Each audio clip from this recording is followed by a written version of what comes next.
راديو إيرنا راديو إيرنا كاب كتما باريس محلالف بإرتاورن غازت إنياتا زدالو نتسا راديو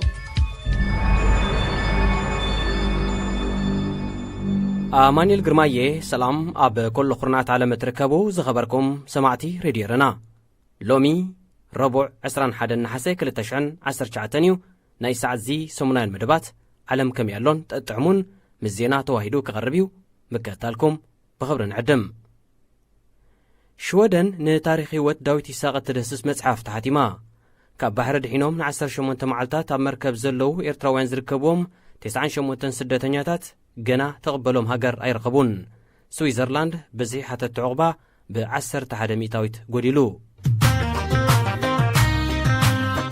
راديو إيرنا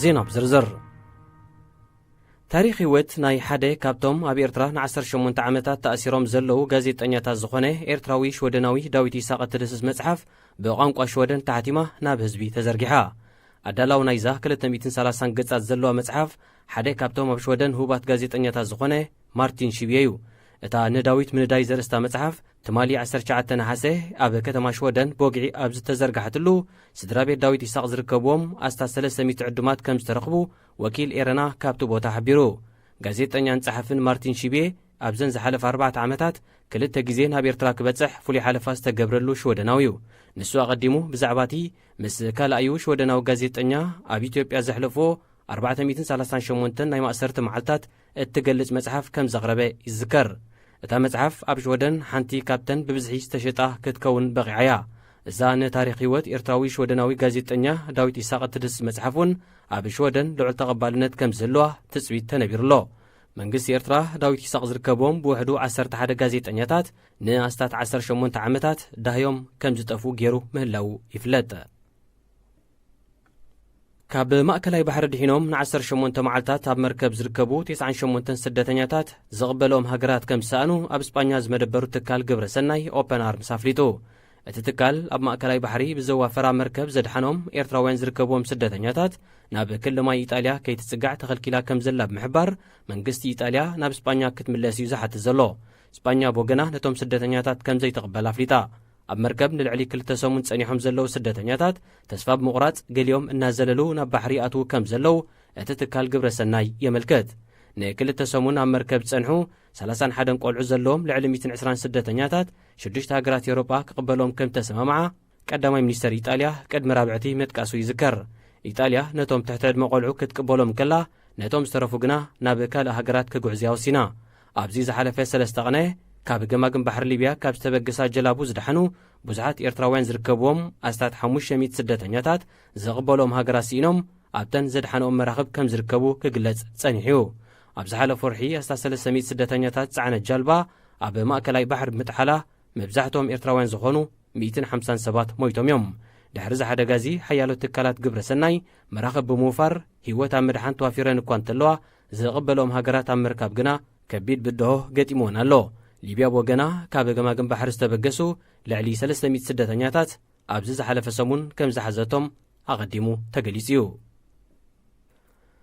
اب سويسرلاند ابزن زحلفا 3 ورح 3347 حتى تعقبا كم استمزغبو نكفل إيميغريشن تاغر متقاس لنيوس حبيرو زبز حزي مس ناي زحلف عامت تمساسالو وارح كودادر انكلو ب10 حدميتاويتي غوديلو يخون امبر حجون بزهير تراوين حتى تعقبا بتاغر اب قداماي درجه يسرع زيغاتات أفغانستان سريلانكان دما ببزحهم بقدم تقتل كالاين سالساين درجاتات يحزو ابتاغر لعلي 10 سدتنياتات قدام وساني كوهابو اب تثبيتالو ابز حلف ورح سنه ناي 470 سدتنياتات قداي كرنكلو 433 مول عقبه 333 غيزياو عقبه اتم زترفو 272 دما طقلالا زتنصيوم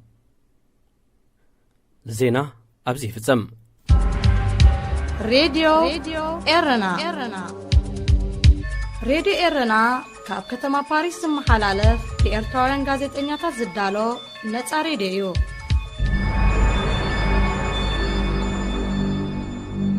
داغماي سلامتانا يبصحكم زخبركم سمعتي راديو إيرنا اب نايلومي مدب علم كميالو تحستونا ንሪፐብሊክ ማእከላይ ኣፍሪቃ ኣፍጋኒስታንን የመንን ዝድህስስ ትሕዝቶ ክህልወናዩ መከታልኩም ንዕድም።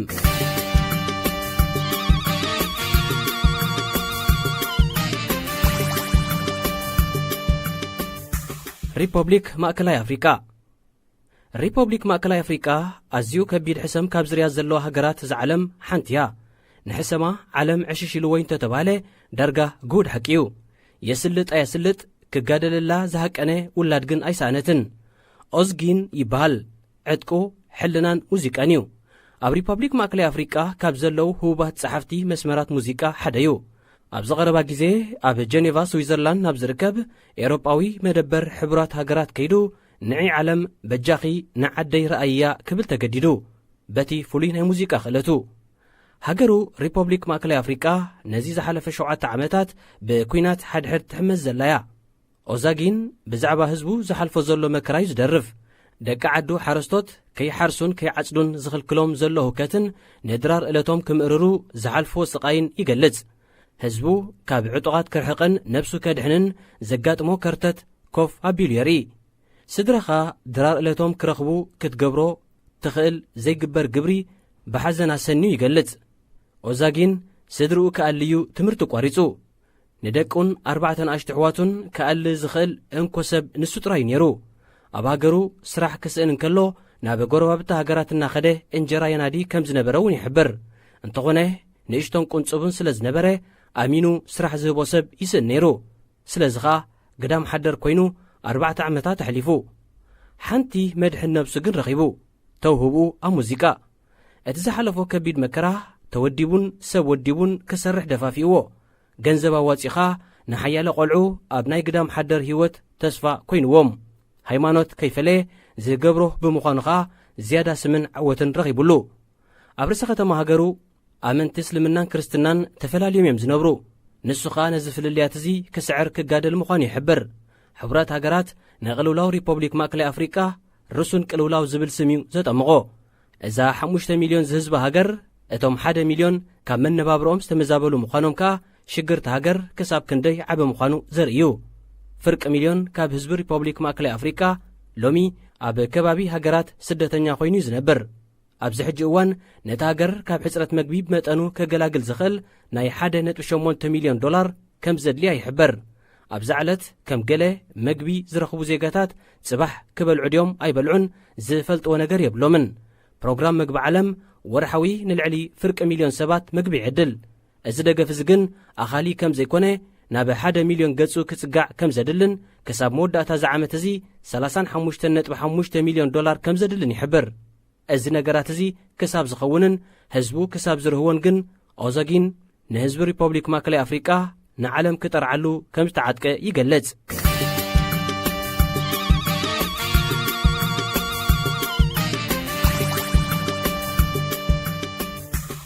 ኣፍጋኒስታን ኣብዚ ቅንያት እዚ ኣፍጋኒስታን ኣንጻር ኣይሲስ ማለት እስላማዊ ግዝኣት ተካይዶ ቓልሲ ከተበራትዖ ምዃናያ መብፅዓ ከተኣቱ ተራያ።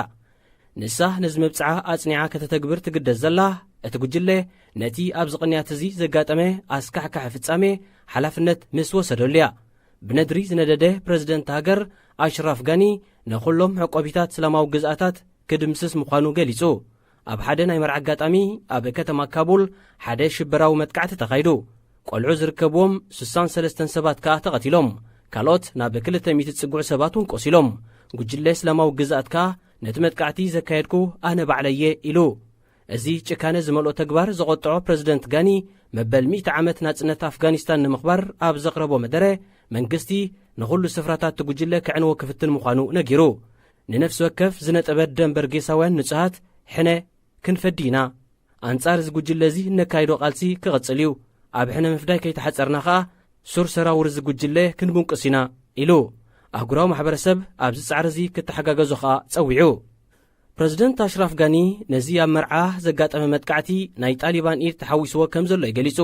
ሓደ ካብቲ ናብዚ ከምዚ መደምደምታ ዝወሰዶ ቅድሚ ሕጂ ጣሊባን ንውሕ ዝበለ ዓመታት ኣብ ልዕሊ ኣብያተ ትምህርትን መሳጊድን ካልእ ህዝባዊ ቦታታትን ብዝወስዶ ኣዕናዊ ተግባራት ንኻልኦት ፈጠርቲ ራዕዲ ባይታ ብምጥጡሕ እዩ።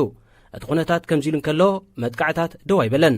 ኣብ ምብራቓዊት ከተማ ጃላላባድ ሓያለ ዕናዊ ፍጻሜታት ተኻይዱ። كساب 66 سبات كا بتغنتات قوسيلوم نزي استفالي فتصامزي حلفነት ዝወሰደሉ አካል የለን ኣብ አፍጋኒስታን አይሲስ ጥራይ ኮነን ዘሎ ጉጅለ ጣሊባን ውን በግዲኡ ነታ ሀገር ከሰናብዳ ይዝረ ጉዳይ አፍጋኒስታን ዘሕዝን ካብ ዝገብሩ ሓደ ነጥቢ እታ ሀገር ኣብ ጉዳያታ ምቆጻር ኃይል ስለዘይብላዩ ኣብዚ ግዜ እዚ ጉጅለ ጣሊባን ምስ ሕቡራት መንግስታት አሜሪካ ዘተታት የካይድ ምህላው ኣዝዩ ዘገርም ነገር እዩ በዚ ነገር እዚ አፍጋኒስታን ሕጉስቲ ኮነትን ክብላን ከሎ ነቲ ከም ፈጣር ራዕዲ ትፈልጦ ጣሊባን አሜሪካ ኣፍልጦ ይባ ምስኡ ክትዘራረብ ምርኣዩ በዚ ምኽንያት ከይኮነ ይተርፍን ፕሬዝደንት አሽራፍ ጋኒ ነቲ አሜሪካ ምስ ጣሊባን ትገብሮ ዘላ ዘተ ከም ነጥቢ ከልዕሎ ኣይተራየን ጣሊባን ምስ መንግስቲ አፍጋኒስታን ተራኺቡ ክዝቲ ከም ዘይደሊ ይገለጽ ከም ምኽኒት ዘቕርቦ ሞጎት ከኣ መንግስቲ አፍጋኒስታን ብመንግስቲ አሜሪካ ዝድገፍ ዝብል እዩ ግርምቢጥ ኣብ ልዕሊ ክሰቓቕል ከኣ ንርእሱ ምስ አሜሪካ ዘተ ኣብ ምክያድ ይርከብ ጣሊባን ኣብቲ ምስ አሜሪካ ዘካይዶ ዘሎ ዘተ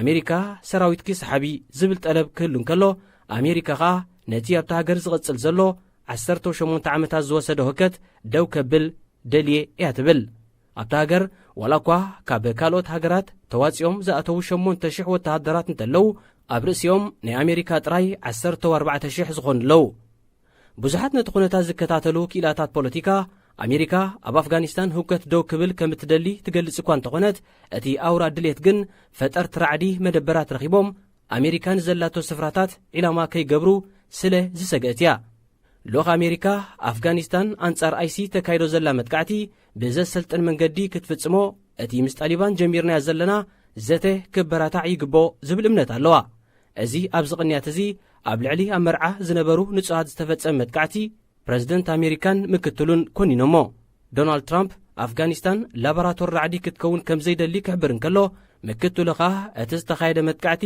አንጻር ሰብኣውነት ዝተፈጸመ በደል ምዃኑ እዩ ሓቢሩ ብመሰረት ካብ ትራምፕ ዝመጽ ሓበሬታ አሜሪካ ምስ ጣሊባን ተካይዶ ዘላ ዝርብ የስልጥ ኣሎ ይበሃል ካብ ሕቡራት ሃገራት ዝተረኽበ ሰነዳት ከም ዘርእዮ ኣብ አፍጋኒስታን ኣብ ዝሓለፈ 10 ዓመታት 32,000 በርጊሳውያን ተቐቲሎም ኣብ ዝሓለፈ ዓመት ጥራይ ከኣ 927 ህፃናት ብመጥቃዕታት ህይወቶም ሲኢኖም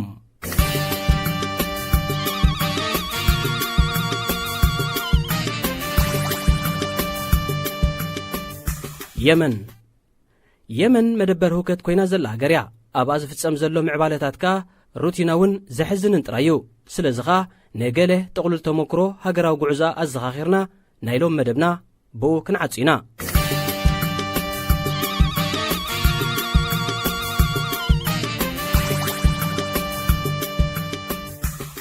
የመን ሳላ ጂኦግራፊያዊ ኣቀማምጣ ንኣፍሪቃ ንማእከላይ ምብራቕ ኮነ ኤስያ ንዝሓለፈ 10 ዓመታት ወሳኒት ስፍራ ኮይና ሓሊፋቶ ኣብ ኣዝዩ ነዊሕ ታሪኽ ውን ሓንቲ ካብተን ኣብ ቅዱስ መጽሓፍ ዘሎ ንግስነት ሸባ ዝነበርወን ከባቢታት ክትከውን ከም እትኽእል ትግመት ሮማውያን ምስቲ ኣብ ሰሜን ዘሎ ሰሓራ ዓረብ ብምንጽጻር ንየመን ከም ልምዕቲ ናይ ሕርሻ ሃገር ይፈልጥዋ ከም ዝነበሩ ውን ይነገር ሕጂ ውን የመን ብመልክዕ ጂኦፖለቲካዊ ትርጉም ቀላል ሃገር ኣይኮነትን ዘመናዊት ሪፐብሊክ የመን ኣብ 1990 ተወሊዳ ሰሜን የመን ምስታ ኮሚኒስታዊት ትበሃል ዝነበረት ደቡብ ድሕሪ ናይ ነዊሕ ዓመታት ግርጭታት ተሓዊሳ ሓንቲ የመን ኮይና ድሕሪ ስምረተንካ የመን ደፋእ እናበለት ዘመናዊ መልክዕ ክትሕዝን ምስ ዓለም ዘራኸባ መስመራታ ከተርሑን ጀሚራ እንተኾነ ኣብ ከምዚ ሃናፂ ጉዕዞ እቲ ንኽልትየን የመን ንነዊሕ ዓመታት ሓመድ ዝገበረን ዓሌታዊ ባህርታት ብዙሕ ክጠፍእ ኣይተራየን ኣብ 1994 ንኣብነት ንሓፂር ግዜ ዝጸንሐ ኩናት ሓድሕድ ተወሊዑ ነይሩ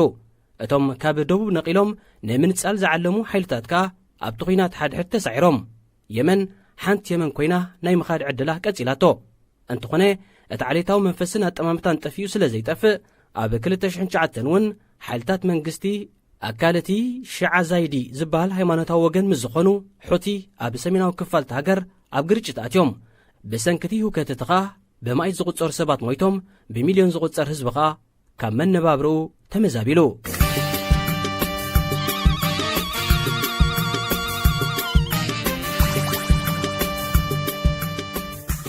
ዝኸበርኩም ሰማዕትና መደብ ዓለም ከመይ ኣሎ ኣብዚ ተፈጺሙሎ ምስ ተረፈ ትሕዝቶና መከታልኩም ክትቀጽሉ ደጊምና ንዕድም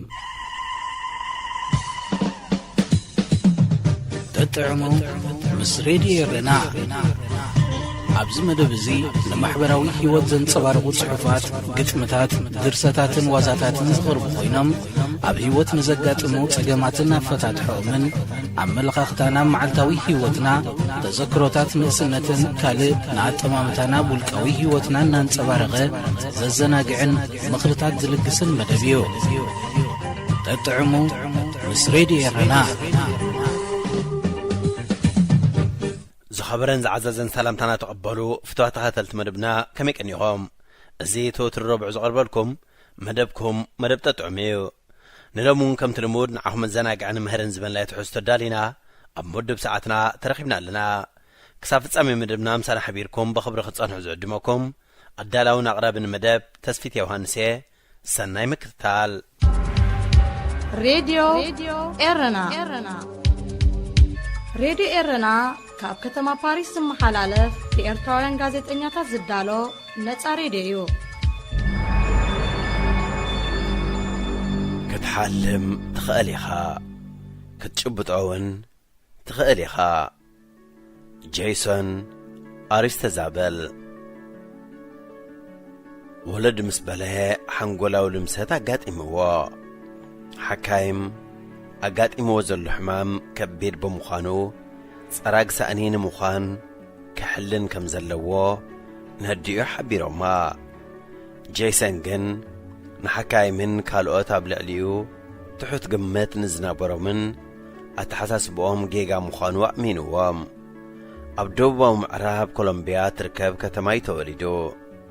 ኣቦኡ ገና ብንእሱ ኸሎ ስለ ዝተቐትለ ኣዲኡን ጄይሰን ሓዊስካ 4 ውሉዳ ከተዕቢ ተገዲዳ። ጄይሰን ብዘለዎ ሕማም ክንቀሳቐስ ዓቐቢ ዝኾኖ ኣእጋሩ ጥውይዊ እናበለዩ ዝኸይድ ክዛረብ ከሎውን ኩልፍልፍ ይብል። ምስ ኩሉ ብድህኡ ግን ፍሽኽታ ካብ ገጹ ኣይጠፍአን እዩ። ወትሩ ንስኻ ክቡር ኢኻ፣ ንነብስኻ ብኽእለትካ ዋጋ ሃባየ ዝብሎ ትብል ወላዲቱ ማርያ ኤሚሌ ንወላዲቱ ናይ ስነ ልቦና ሰብ ሞያ ምስ ሙሉእ ጥዕና ዘለዎም ቈልዑ ኸተምህሮ ስለ ዝመኸርዋ ትምህርቲ ምስኦም ኣመዝገበቶ። እንተኾነ ደቂ ክፍሉ ኣካይድኡ ርእዮም ለኹሳስ ዝብል ሳጓል ገበሉ። ንዘለዎ ሓንጎላዊ ልምሰት ርእዮም እውን ብዙሕ ኣጨጭሉ። ንሱ ግን ባጮኦም ንኽዓግቶ ኣይፈቐደን። ጄይሰን ናይ ካልኣይ ደረጃ ትምህርቱ ምዛዘመ ብዘይደገፍ ሰብ ክንቀሳቐስ ሓለነ። ውጥኑ ብምስራዕ ድማ ብሽክለታ ክላመድ ወሰነ። ብዝነበሮ ኣካላዊ ጸገም ብሽክለታ ክልምድ ዓቐብ ኮኖ። ኣዲኡ ከም ዝወድቕ ስለ ዝተረድአት ኣብ ግዜ ልምምድ ድርዒ መታን ክኾኖ 2 ጐልፎን 2 ስረን ትኸድኖ ነበረት። ድሕሪ ናይ 2 ወርሒ ምውዳቕን ምትስንሳእን ድማ ብዘይ ዝኾነ ደገፍ ብሽክለታ ክዝውር በቕዐ። እዚ ክእለት ብሽክለታ ዝኾነ ዝሓለኖ ክገብሮ ከም ዝኽእል ኣረድኦ። ብድሕሪ እዙ ኣብ ዓለም በይኑ ከም ዘይኮነ ክሓስብ ጀመረ። ከም ናቱ ስንክልና ዘለዎም ብዙሓት ቈልዑ ብዘይ ተስፋ ኣብ ዓራት ተገዲዶም ከም ዝውዕሉ ተረድአ። ንሓደ ቈልዓ ክንቀሳቐስ ዓረብያ ክትህልዎ ኣለዋ ድማ በለ። እንተኾነ ሓንቲ ዓረብያ ማለት ዊልቸር ክዕድግ ኣይክእልን እዩ። ንሓደ ጋዜጠኛ ዓርኩ ብምምኻር ንሓደ ቈልዓ ሓንቲ ዓረብያ ብምባል ክዋዕዋዓሉ ተወከሶ። እታ ጋዜጣ ሰዓት 5 ወጋሕታ ምስ ተሓትመት ሰዓት 4 ድሕሪ ቀትሪ ድማ እታ ዓረብያ ተረኽበት። በዚ ተተባቢዑ ኣካላዊ ፍወሳ ንዝተማህረት መሓዝኡ ክትሕግዞ ተወከሳ። ፍቓደኛ ብምዃን ተሰማምዐት።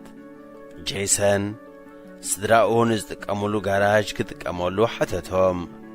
ስድራኡ ስለ ዝፈቐድሉ ድማ ን25 ቈልዑ ሓገዝ ክህበሉ ጀመረ። ኣብ ሰሙን ግና እቶም ቈልዑ 50 በጽሑ። ስድራኡ ነዝሪኦም መንበሪ ቤቶም ክጥቀምሉ ፈቐድሉ። ሎሚ 1,000 ስንኩላን ቈልዑ ኣብ ትሕቲ ጄይሰን መግቢ፣ ትምህርቲ፣ ኣካላዊ ፍወሳ ይረኽቡ ኣለዉ። ጄይሰን ብዛዕዮ ዘሎ ዒሆ ሕጉስ እዩ። ኣብ ህይወት 3 ምስጢራት ሕጉስ ናብራ ከም ዘለዋ ድማ ይዛረብ። ቀዳመይቲ ምስጢር መምስጋን እያ። ብዘለካ መስገን። ክትርኢ ክትንቀሳቐስ ብምኽኣልካ ኣመስገን። ንሰባት ብዙሕ ከማርሩን ክዕዘምዝሙን ከም ዘይብሎም እየ ዝምኽሮም ድማ ይብል። ካልኣይቲ ምስጢር መደግጋፍ እያ።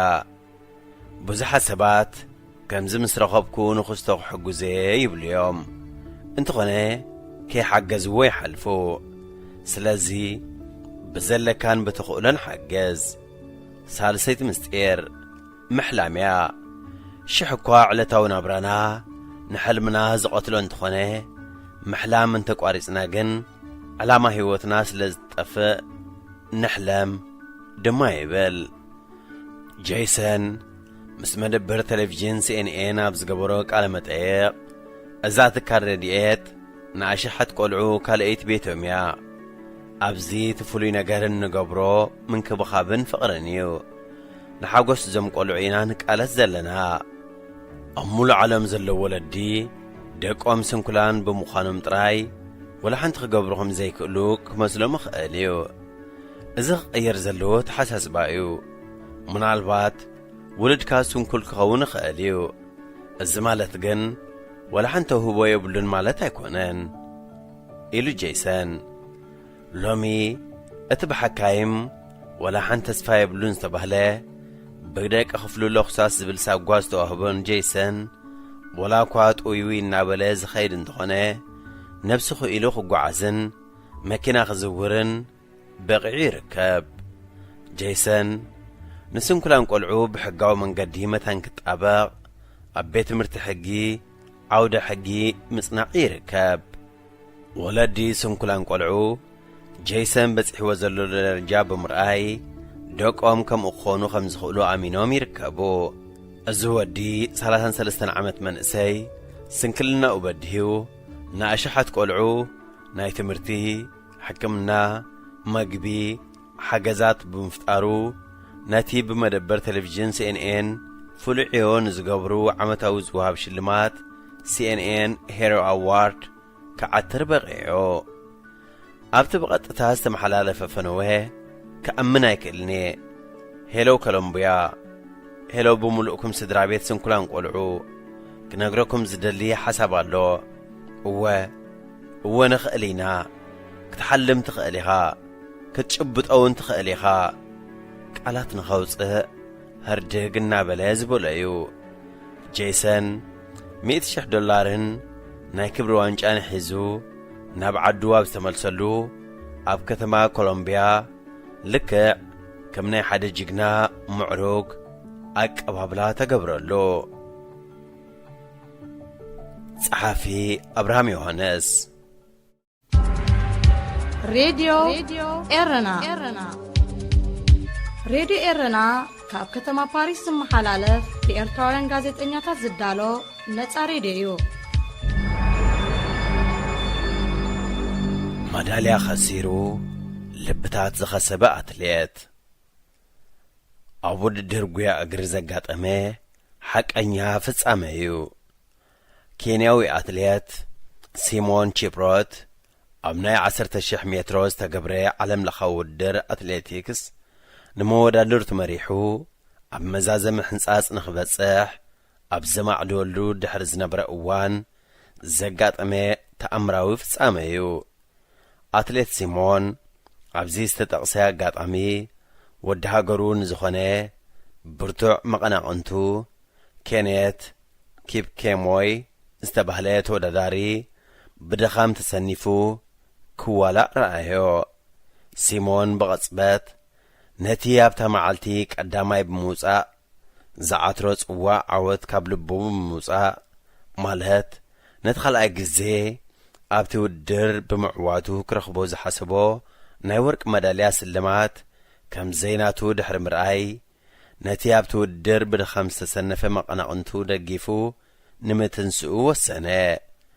ከምቲ ዝሓሰቦ ድማ ንብጻዩ ቀስ ገይሩ ደጊፉ ብምትንሳእ ነቲ ዝተረፈ ውድድር مستبصايو قسيلوم بموقعاز نتستسرع ودر مبل 15-16 ترتاب بمخان نتي نايتا معالت ودر كفصمو تجديدوم كينياو أتليت سيمون تشيبروت أبتناي ودر معالتي بوغيا خب زركب عوت نلعلي نبصايكا خم نبصخا بمفكار زركب عوت كم زبلص بتكباراتو كجلص بقعو نايتقنديا ودر متحلالختو مسنافن ودقتن نعاوتو خم صبق اغاطامي كاب متقام نلعلي ابتوسان اوان قصبت حونتو فقريو بتكبار كريو كم زبلص امينوس اتكبيرو وكا كابنت ودر تعويتو زوهابو ورق مدالان لعلي سبعونت كم زقدمن كم زعبن دما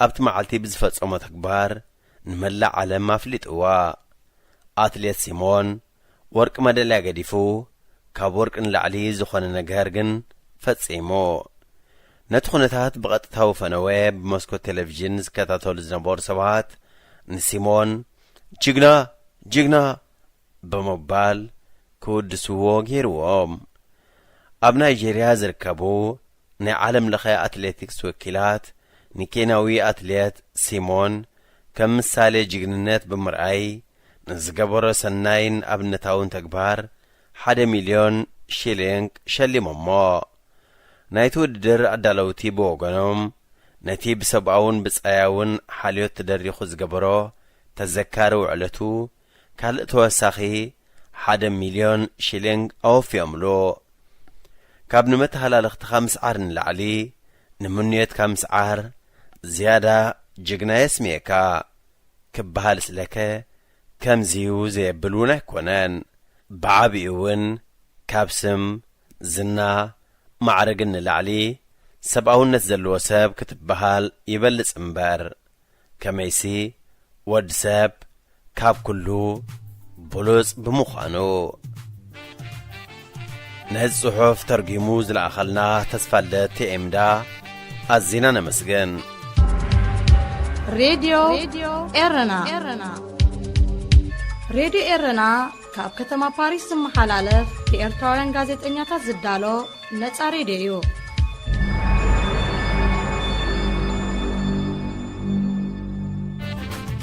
ቅንጥብጣብ መኽረታት ኣብ ግዜ ንእስነትካ ኩሉ ነገር ቁኑዕ እዩ ካብ ዝብል ኣምርታ ኣለ ንኹሉ ኸይረኣኽዎ ኣይኣምንን እየ እውን ኣይትበል ከመይሲ ሰሚዕካ ምእማን ምስ ተጐዳእካ ልቦና ምጥራይ ስለ ዝኾነ ናይ 80 ዓመታት ፍልጠት ክትእክብ ናይ ግድን ኣብዛ ምድሪ 80 ዓመታት ክትነብር ኣለካ ማለት ኣይኮነን እንታይ ደኣ 80 ዓመት ንዝነበሩ ብትሕትና ክትሓትት ኣለካ መኽሪ እንተደኣ ሰሚዕካ ብነጻ ክትመሃር ኢኻ ኣይሰምዐኒ እንተደኣ ቢልካ ግን ብዋጋ ከም ትመሃር ፍለጥ ብዋጋ ምምሃር ከዓ ኣድካምን ቀጨውጨው ዘብልን እዩ በሊሕን ምስተውዓልን እንተደኣ ኾንካ በቲ ኣብ ርእሲ ሰብ ዝወረደ ክትመሃር ኢኻ ዓሻ እንተደኣ ኾንካ ግን ኣብ ገዛእ ርእስኻ ምስ ወረደ ክትመሃር ኢኻ ዝተራእየካ ርኢ ዘይተራእየካ ጣልል ንባዕልኻ ጽቡቕ ጌርካ ዘይተረዳእካዮ ነገር ንኻልኦት ኣይትመሃር ዘይጠዓምካዮ ንሰብ ኣይትጋብዝ ንኹሉ ዝሰማዕካዮ ይትእመን ዝረኣኻዮ ዘበለ ኩሉ ሃበኒ ትበል ዝዘረብካዮ ኩሉ ግበርዎ እውን ኣይትበል ንሰብ ዝሃብካዮ ርስዓዮ እምበር ኣይትዛረበሉ መወዳእታ ኸይረኣኻ ወዳሴ ተብዝሕ ወይ ኣይትንዓድ መዓልቲ ኸይዓረበ ሎብ መዓልቲ ጥዕምቲ መዓልቲ ኣይትበል ዓይንኻ ንቕድሚት እኳ እንተረኣየ ብልብኻ ግን ብዛዕባ እቲ ብድሕሪኻ ዘሎ ሕሰብ ኣብ ጽባሕ ንኽትበጽሕ ነቲ ናይ ትማሊ ትረስዓዮ እትኸዶ ኸይጠፍኣካ ዝመጻእካዮ ይትረስዕ ናይ ኣቦታትካ ጽቡቕ ስራሕ ኣብነት ጌርካ ተጓዓዝ ካብ ዘሕለፍዎ ህይወት ተምሃር ደኣ እምበር ኣድናቕን ወቓስን ጥራሕ ኣይትኹን ካልኦት ክኾንዎ ዝግብኦም እናፈለጥካ ንስኻ ክትኮኖ ዝግባእካ ከይጠፍኣካ ተጠንቀቕ ንስኻ እውን ኣብ ቅድሚ ታሪኽ ምዃንካ ኣጸቢቕካ ፍለጥ ክፍኣት ኣየሙቕካ ሰናይ ነገር ኣየቑረርካ ንኽፍኣት ዓቕሚ እንተዳለካ ንጽቡቕ ነገር እውን ኣለካ ስለዚ ስራሕካ ናይ ምርጫኻ ውፅኢት እሞ ሕሰበሉ ገንዘብ ንናይ ገንዘብ ሕቶ ጥራይ ዝመልስ እሞ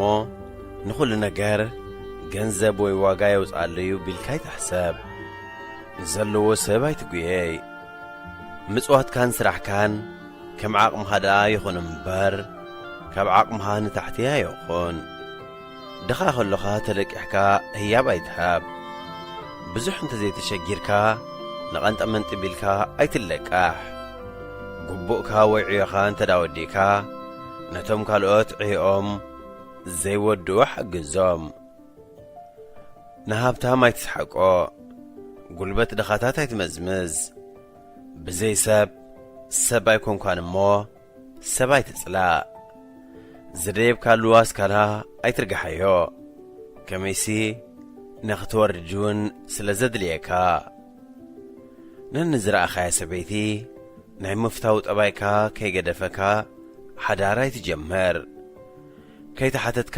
ኣማኻሪ ትኹን ኣብ ዘይጸውዑኻ ቦታ ኣብየት ኣይትበል ከይሸሙኻ መራሕያ ኣይትኹን ጐድለት ኣብ ዘይብሉ ቦታ ግዜኻ ኣይተባኽን ኣብ ገጽ ሰብ ተጸጊዕካ ክስሕቁልካ ትስሕቕ ክቐጽዑኻ ትበኪ ኣይትኹን ዘረባኻ ብልክዕ ቃልካ ብላዛን ጣዕምን ድምፅኻውን ብህድኣት ኣመሓላለፍ ዕውር እንድዩ ከይብሉኻ ዘይረኣኻዮ ረአየን ኣሎ ኣይትበል ጨካን ከይብሉኻ ዘይሰማዕካዮ ኣውያት እሰምዕ ኣለኹ ኣይትበል በቃቕ ንኸይብሉኻ ዘይዓቕምኻ ክሕግዝ እየ ኣይትበል ኣይርድኦን እዩ ከይብሉኻ ዘይተረዳእካ ከም ተረዳእካ ምሲልካ ይትሕለፍ ሓደ ጽቡቕ ፍልጠት ከይጨበጥካ ዝወዓልካያ መዓልቲ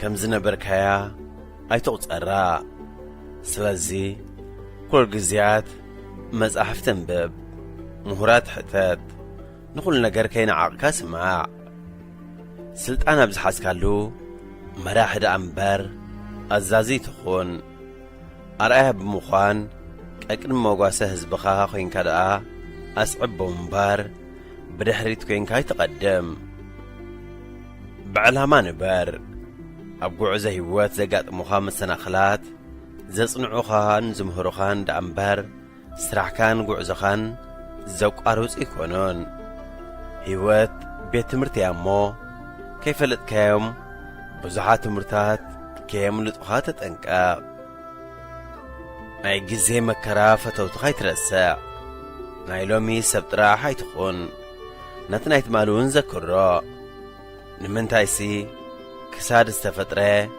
ንድሕሪት ግልጽ ኢልካ ንኽትርእዩ ዓለም ተቐያያሪት እያ ልዕል ኮነ ትሕት እንተበለት ኣይትሸበር ፀሓይ ድሕሪ ብዙሕ ዝናብ እያ ትወፅእ ድሕሪ እቲ ዝረኽበካ መከራ ድማ ዓብ ምጽንናዕ ክኸውን እዩ መንቀፍቲ ማለት ነቐፌታ ይትጽላእ ነቐፌታኻ ግን ኣጸቢቕካ ጽረዮ ንሓሶት ዘይኮነስ ንስለ ሓቂ ተገፋዕ ንኻልኦት ኣፍቅር ፍቕሪ ውህብቶ ደኣ እምበር ልቓሕ ኣይኮነን እሞ ኣያፍቀሩንን ቢልካ ብዓንቀጽ ኣለቃሕቲ ኣይትኽሰስ ዝተረዳእካ ኻብ ምግባር ድሕር ኣይትበል ናይዚ ዓለም ሰብ ብዘይፍላጥዩ ዝፈትወካን ጸላእካን ኩሉ ግዜ ንልዕልኻ ዘለዉ ዘይኮነስ ነቶም ትሕቲኻ ዘለዉ ተመልከት ድምፂ ንዘይብሎም ድምፂ ኹኖም ንዝተጠቕዑ ተማጐተሎም ሓቂ ሓቂያ ብምባልካ እቲ ሓሳዊ ፈታዊኻ ጥራይ ኢኻ እትኸስር ሓቂ ሓቂያ ብምባልካ ግን ነቲ ሓቀኛ ፈታዊኻ ኢኻ እትኸስቦ ደገፍቲ ማለት ሰዓብቲ ማለት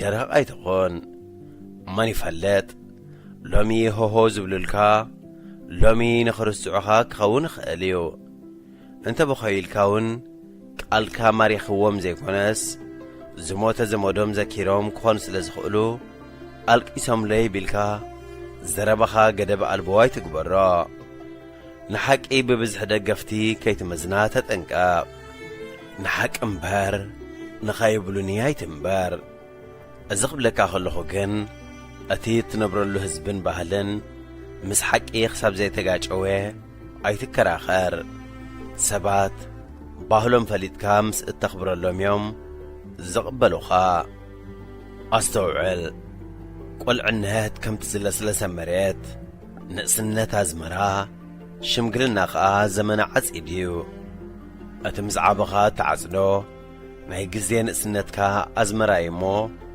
ሎሚ እንታይ ዓይነት ትዘርእ ኣለኻ ፍለጦን ተጠንቀቐሎን ንዘይፈልጡ ሰባት ሓገዝ ፍልጠትካ ኣብ ልዕሊ ዘይፈልጡ ሰባት ከይትፈርደሉ ተጠንቀቕ ሓደ ብትዕቢት ዝዘቕበበ ፈላጥ ምድቡ ምስቶም ዘይፈልጡ እዩ እሞ ፍልጠት ዕዳ ኸይኮነካ ነቶም ዘይፈልጡ ረድኣዮም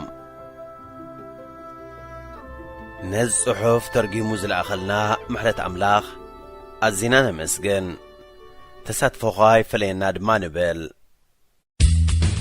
እዚ ሬድዮ ኤረና ድምፂ ራድዮ ኤረና እዩ ፍትዋት ተኸታተልቲ መደብና ብዘቕርምናልኩም ትሕዝቶ ዓጊብኩም ተዛኒኹም ክትኮኑ ተስፋ እናገበርና ናይ ሎም ትሕዝቶና ኣብዛዚምና ኣለና ኣብ መደብና ዘለኩም ርእይቶ ይኹን ነቐፌታ ወይ እውን ክቐርበልኩም ትደልይዎ ጽሑፋት ምስ ዘሉ በትልሙድ ኣድራሻና ናብ ሬድዮ ኤረና @gmail.com ኢልኩም ለኣኹልና ክበጽሓና እዩ ብተወሳኺ እውን ኣብ ፌስቡክ ተስፊት ዮሃንስ ብምባል ኣብ ናይ መልእኽቲ ሳጹን ክትገድፍለይ ከም ትኽእሉ ከዘኻኽረኩም ደሊ ብዝተረፈ ብዝመጽእ ረቡዕ ኣብ ተመሳሳሊ ሰዓትን ብዝተፈለየ ትሕዝቶን ክሳብ ንራኸብ ጠጥዕሞ